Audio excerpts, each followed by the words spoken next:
இன்றே டவுன்லோட் செய்து உங்கள் ஃபேவரட் ஷோக்களை என்ஜாய் பண்ணுங்க. முதலாளி கம்பெனிய விக்கிறதுல ஒரு இழுபறி இருந்துகிட்டே இருந்துச்சு. இப்ப எல்லாம் நல்லபடியா முடிஞ்சு நாளைக்கு கம்பெனி கைமாறுது.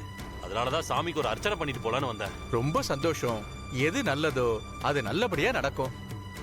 விற்க போற உங்க முதலாளியோட கம்பெனி பேரை சொல்லுங்க. ஆதி கன்ஸ்ட்ரக்ஷன்ஸ் அண்ட் பில்டர்ஸ்.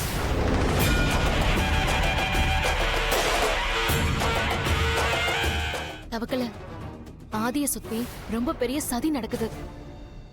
ஆதியோட கம்பெனிய அவருக்கு தெரியாமலேயே விற்க பாக்குறாங்க. புரியல, நீ விற்க போறாங்களா? யாரு? இப்ப கூட அண்ணன் என்னமோ இந்த கம்பெனியில எந்த முடிவா இருந்தாலும் மித்ரா மேடத்தையும் சுதாகர் சாரையும் கேட்டுதான் முடிவு எடுக்கணும்னு சொன்னாரு. அப்புறம் எப்படி ஆதி அண்ணனுக்கு தெரியாம கம்பெனியை விற்க முடியும்? இங்க பாரு தவக்கல, இப்ப நான் சொல்றது ஆதி மித்ரா சுதாகர் கம்பெனிய பத்தி இல்ல, உங்க ஆதி சாரோட சொந்த கம்பெனி. நாளைக்கு தான் ஆதியோட கம்பெனியை விற்க போறாங்க. அது நடக்கவே கூடாது. நாம தான் அதை தடுத்து நிறுத்தணும். அது நம்மளால எப்படி எண்ணி முடியும்? அதுக்கு நான் ஒரு பிளான் வச்சிருக்கேன். என் கூட வா. வா. சரி. நீ தவக்கல, நான் சொல்றத கவனமா கேளு. நாளைக்கு நாங்க 2 பேரும் ஸ்ரீபெரும்புத்தூர் போறதுக்காக வீட்ல இருந்து புறப்படுவோம். ஆனா நீ எங்களை ஸ்ரீபெரும்புத்தூர் போக விடாம அண்ணா நகருக்கு வர வைக்கணும். அதுக்கு ஒரு வழிதான் இருக்கு. அத பத்தி நான் சொல்றேன்.